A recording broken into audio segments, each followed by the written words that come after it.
Nicolas Dupont-Aignan est avec moi parce que nous étions à la manifestation que nous avons organisée une énième fois parce qu'on a été obligé de reprendre le terrain parce que le travail n'est pas terminé et en particulier il y a une loi Covid qui arrive le 11 juillet bien sûr, en séance plénière à l'Assemblée.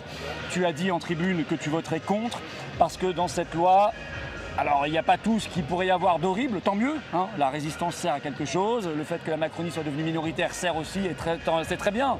Mais en même temps, il y a quand même un pass aux frontières, il n'y a pas la suppression du pass dans les hôpitaux, dans les EHPAD, et il n'y a pas la réintégration des personnels suspendus, et surtout on ne sait pas ce qu'ils vont nous faire en septembre, en octobre, à la 8e vague, ou à la 9e, à la 10e.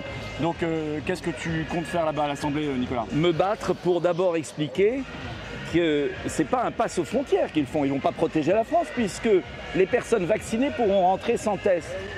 Or, on sait tous qu'on peut être vacciné et transmettre. Il y a toujours cette idée dans la loi, malhonnête, que soit vous êtes vacciné et vous êtes libre, soit vous n'êtes pas vacciné et vous devez vous faire des tests tous les jours.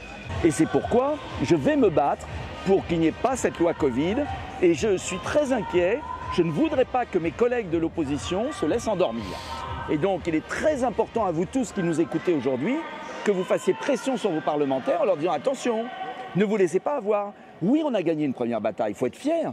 Parce que si on n'avait pas été là pendant des mois, si je n'avais pas été candidat à la présidentielle sur la liberté, si tu n'avais pas fait tout ce que tu avais fait, s'il n'avait pas perdu la majorité, il y aurait eu une loi beaucoup plus dure. C'est évident. Mais pour autant, il faut en finir avec ces lois liberticides. Et puis, il faut réintégrer les soignants, tu l'as dit. Il faut enlever le pass à l'hôpital.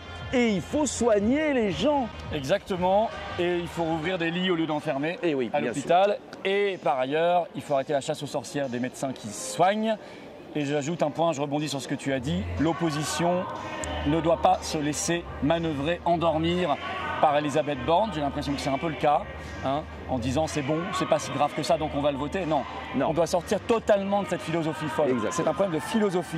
On doit en sortir, on doit vivre avec, on doit soigner les gens, prendre soin, faire ce qu'il faut, mais on doit sortir de cette philosophie, sinon on va nous y replonger totalement à la rentrée. Et je crains le pire. Il faut que les gens se mobilisent et restent mobilisés dans l'Assemblée et dans la rue.